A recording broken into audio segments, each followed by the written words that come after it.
Welcome to I Am One, where I am one with the Creator and one with myself. We are continuing our journey with 28 days of African Tarot. And today I have pulled 3 cards, and they're going to represent the past, the present, and the future. So for the past, we have 5 of Spears. For the present, we have 2 of Spears. And for the future, we have 7 of Wands. So let's look at these. For the past, this warrior that is in this picture has suffered a loss. She was in battle. Whatever took place, and she suffered a loss. Maybe there was a miscalculation on her ability to win. Maybe she miscalculated the strength of her opponent. Maybe she miscalculated her readiness to take on the fight. But for whatever reason, there was a loss. Now, when you look at this picture, what you don't see is that she's sitting down with her head in her hands, shaking it back and forth, saying, "Woe is me."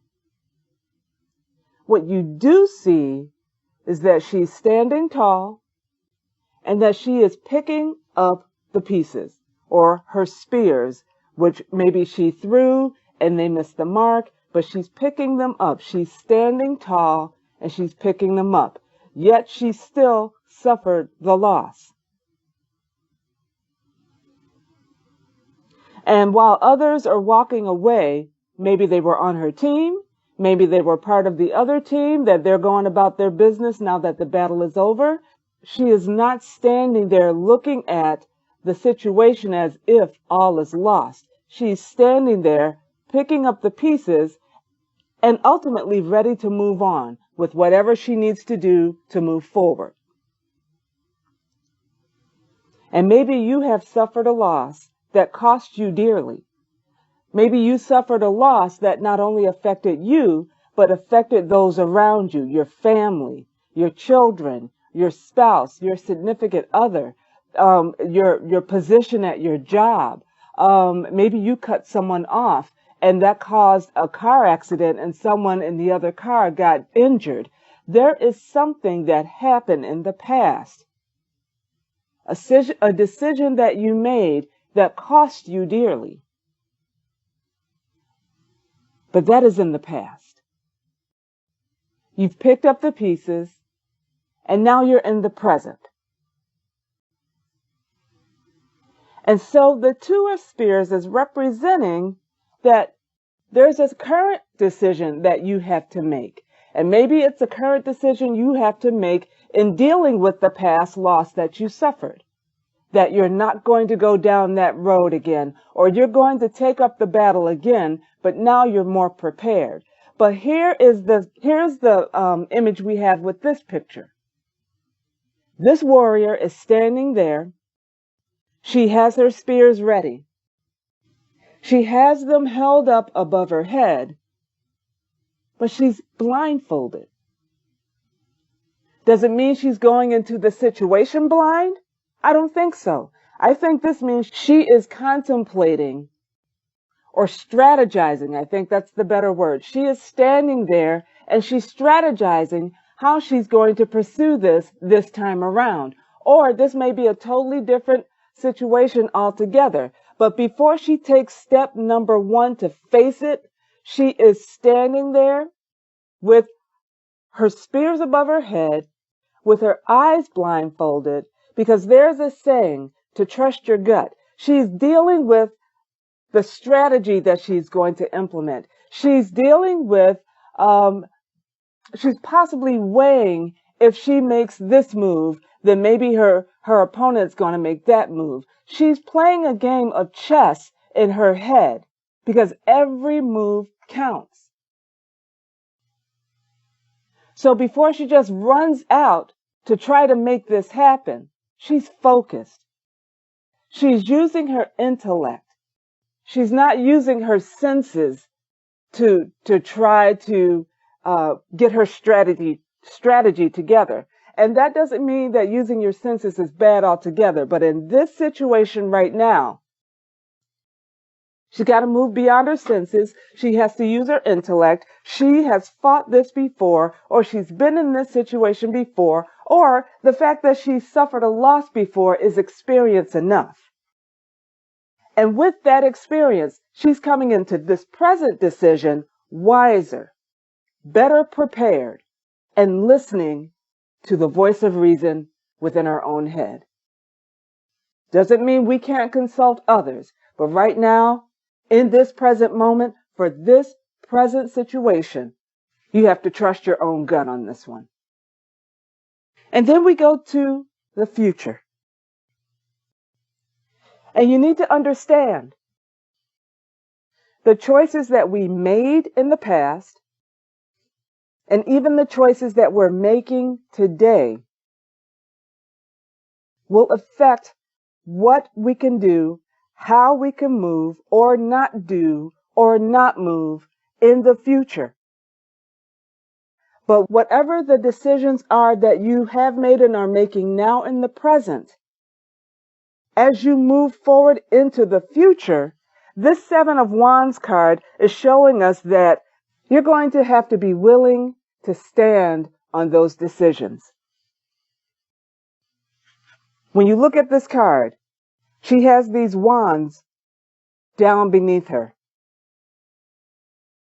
And they may be the wands of the enemy that she's going to face in the future. But she's already strategized.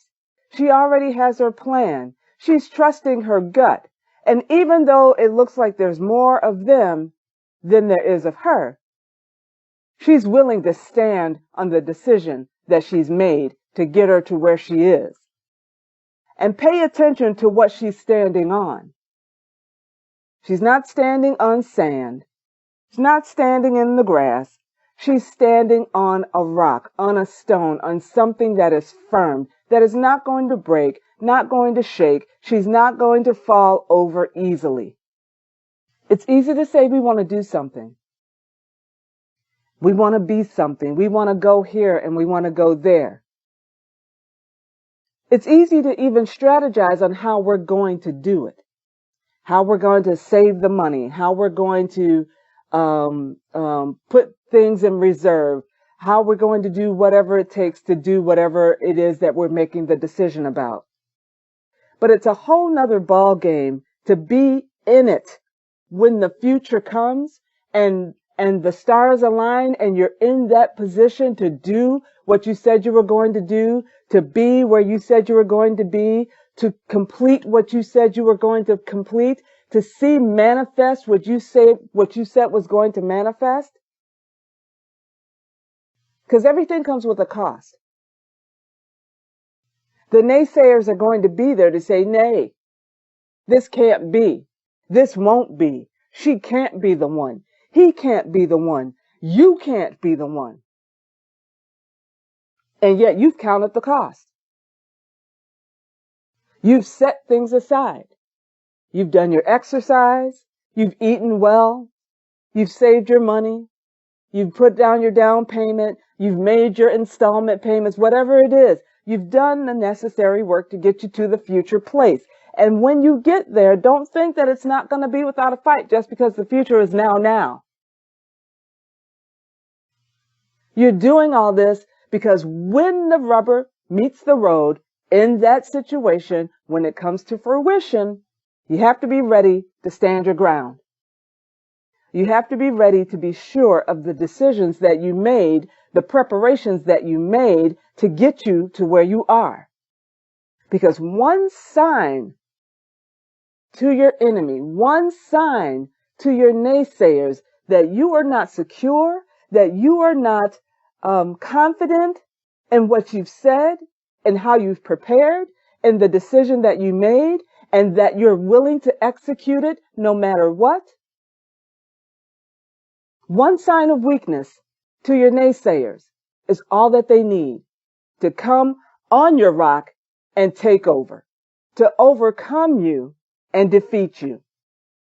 In the Creator, you live, move, and have your being. You have the spark of life within you.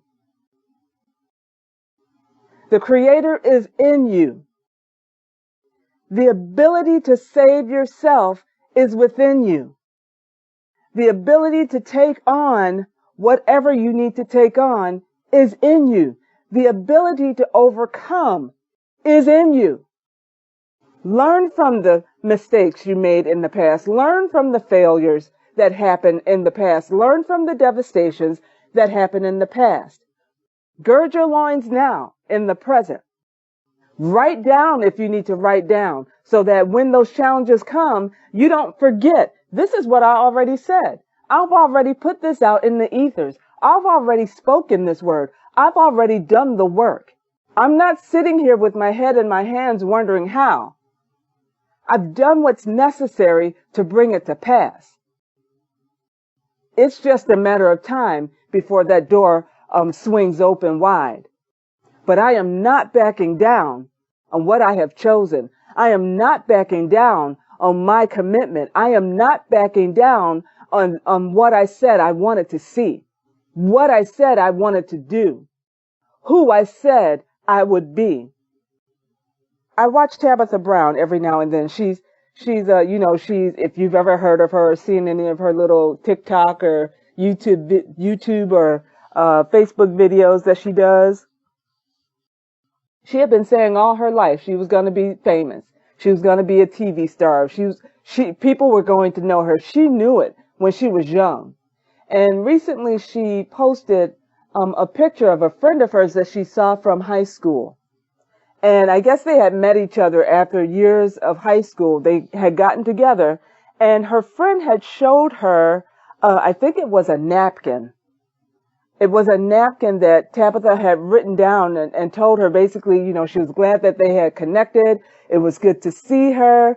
But she wrote on the napkin, and one day I'm going to be famous. And when she and her friend got together and they reconnected for that brief moment that they saw each other, her friend reminded her of that piece of paper that she wrote down. She showed her that piece of paper or that napkin, whatever it was that she wrote on. She showed it to her in Tabitha's own writing, where she said, "You wait and see. One day I'm going to be famous." And here she is today on TV, has her own animated show for children. She's got a cookbook out, and she's all over the place. Did that come without resistance? Did that come without disappointment? Did that come without her making some mistakes here and there, making some faux pas here and there, making some bad decisions here or there? Absolutely not. It came with all of that. And yet she's still standing and moving forward, and she's seeing what she said about, not just said about herself, she's also seeing what she wrote about herself come to pass. She's still standing on her rock. Now, she has her faith practice, and I'm not judging her on her faith practice. It's working for her. Peace and blessings to her. I hope she sees more. And she's just a country girl from the South. I believe North Carolina, South Carolina, one of the Carolinas. Is she that much more special than you? Does she have more of the spark of the Creator in her than you? Or is she making that little spark that is within her work for her good, work for the benefit of her and her family? She's making it happen. What say you? We all make mistakes. We have all done things that we wish we could take back, or something we said that we wish we could unsay, or the person that heard it, we wish they can unhear. But that is not the case. And we cannot continue to walk around on eggshells hoping that we don't make the same mistake twice. No, we consciously move forward. We consciously decide, I'm not going to make that mistake again. And when I see those red flags come to me, or when I see a situation come to me and it reminds me, wait, I've already been here and I've already gone down this road. I don't intend to continue to fail at the same thing. I've learned from that. I'm moving on. Let's go forward, because I have somewhere I have to be. I've said some things about myself. I know you have. But when When the scene of that part of the clay comes up, are you going to forget what you said? Are you going to grab that last good wine that you have and stand your ground and still call it forth? That's an answer only you can give. And with that, peace and blessings to you all.